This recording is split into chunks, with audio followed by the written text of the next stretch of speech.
Morning, good afternoon, or good evening. If you haven't met me, I'm Ash, and if you have, welcome back. Today's video is what I'm hoping will become a little bi-weekly event. Fusion Friday. Original, I know. But I'm back in the fucking building again in Miss Steven Universe. So, here we are. I'm back in the fucking building again! Oh my! Today's victims are Padparadscha and the titular Steven Universe. I made this lovely little lady a flower agate, mainly because it reminds me of their colors, but what kind of literature nut would I be if I couldn't bullshit an explanation on the meaning as well? I love when fusions prioritize a theme or kind of focus more on how the components view each other rather than like just a combination of the components. Stag or sardonyx, I think, are brilliant examples of this. I definitely could have pushed that a lot more here, but I was going for like a child in a flower field. Padparadscha and Steven have pretty little interactions during the show. I really hope they do Lost in the Stars, and then we get to see Padparadscha a little bit more. She's a delight, and maybe even a little bit more, like just how Steven interacts with the off colors. I think that would be just really fun. But Padparadscha and Steven, I think both view each other as someone to protect, especially in like regards of like protecting a child. Padparadscha is like, and Steven are both like the like child of both of their groups. Like Padparadscha is quite naive, and is often having to be protected by the other off colors. Like when Rhodonite has to, kind of move her away from the thing that is going to shatter her. And Steven, well, he's very literally like the youngest crystal gem. He's literally a child for most of the series. I think both of them probably hate that. Steven pretty obviously hates this, like through Future and stuff.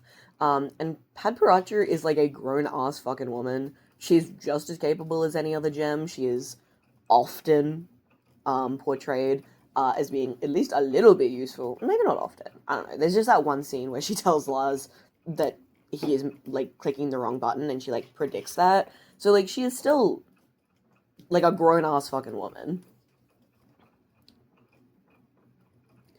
So, I kind of take this and I'm like, well, both of them kind of view each other as a child, and both of them kind of hate that. But children, youth, stuff like that, I obviously wanted a gem that maybe had some meaning towards being youthful, but I couldn't really find anything that like matched their color scheme. I think like aquamarines and a lot of blue gems represent like youth and childhood, but obviously that doesn't really work like color scheme wise because they're both like they're both pink. I mean, Paparazzo is like peachy orange, but like they are both pink. So obviously I wanted more of like a pink gem. Obviously she leans more into the browns, just because I think it helps the pinks really pop in the design. Flower Agate has a huge focus on like bridging emotions and reality. This could either work within making those emotions that Flower Agate is like a child figure into reality, so she kind of is unintentionally creating that everybody views them as a child, so she is a child and like bridging the gap with reality there. Um, or going so far in like the opposite direction of being so childlike, it reminds everyone that this isn't reality, like that Padparadscha and Steven are not small children.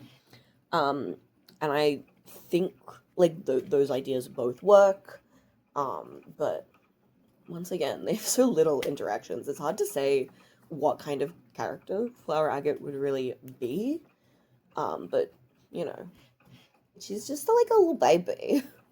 She's literally 4 years old. I'm 4 years old. You are the youngest person ever. Also, power-wise, right? I think it would be pretty interesting, but kind of wouldn't work with either of these ideas of making her, like, really childlike. So maybe, um, she, like, acts really childlike, but is, like, secretly, like, really smart. Or maybe has more of, like, a big sister energy. Like, still young child, but maybe, like, gets along really well with Onion or something and is, like, a protector of Onion.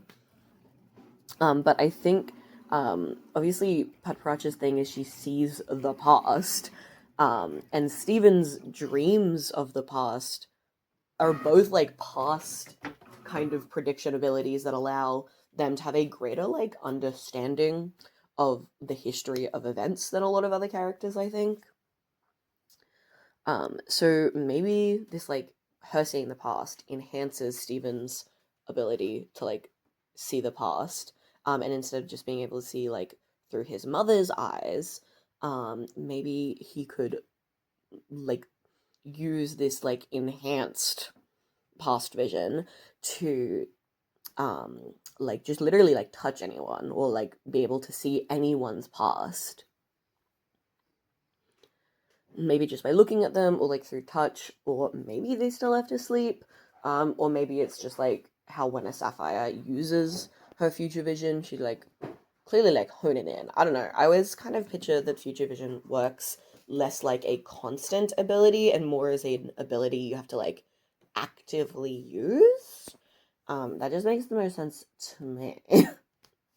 This entire like idea video series, I guess, is very inspired by the Zodiac Lord, who when I was a child watching Steven Universe, not to make anyone feel old, it makes me feel old.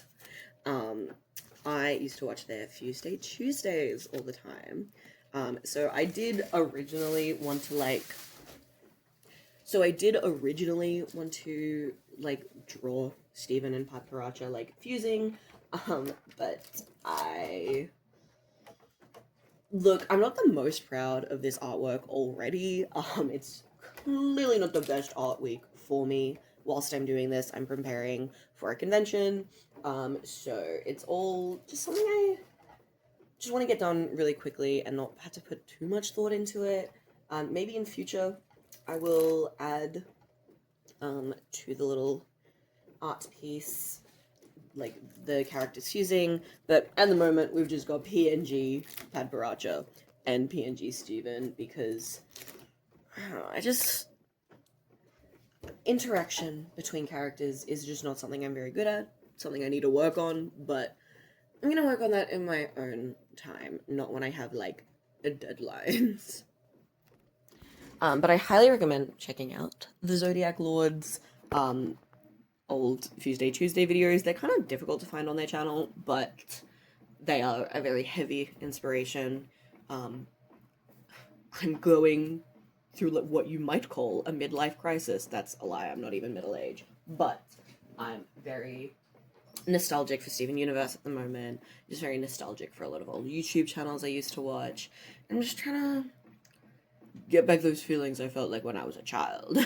So honestly, this little childlike lady is pretty evocative of my mental state right now. But on that note, with it being fairly inspired by these Tuesdays, I also would like to do some kind of vote to see who you want to fuse next, with the host this week being Padparadscha, because I started with titular Steven and then rolled. I literally just like rolled. I've got this big fucking spreadsheet that is literally too big to take a proper screenshot of. But I've got this little spreadsheet that is just going to help me kind of keep track of who I've done and who I haven't and things like that. Also just make it a little bit easier to filter ideas. I've already got like some kind of gem ideas written down for a bunch of them. But how it's going to work is I'm just going to roll 3 numbers. And whoever correlates with that number are the 3 options for this week to fuse with Padparadscha. And I hope you vote and you come back in 2 weeks. Choose your character. Ruby, Jasper, Spinel. Link in the description.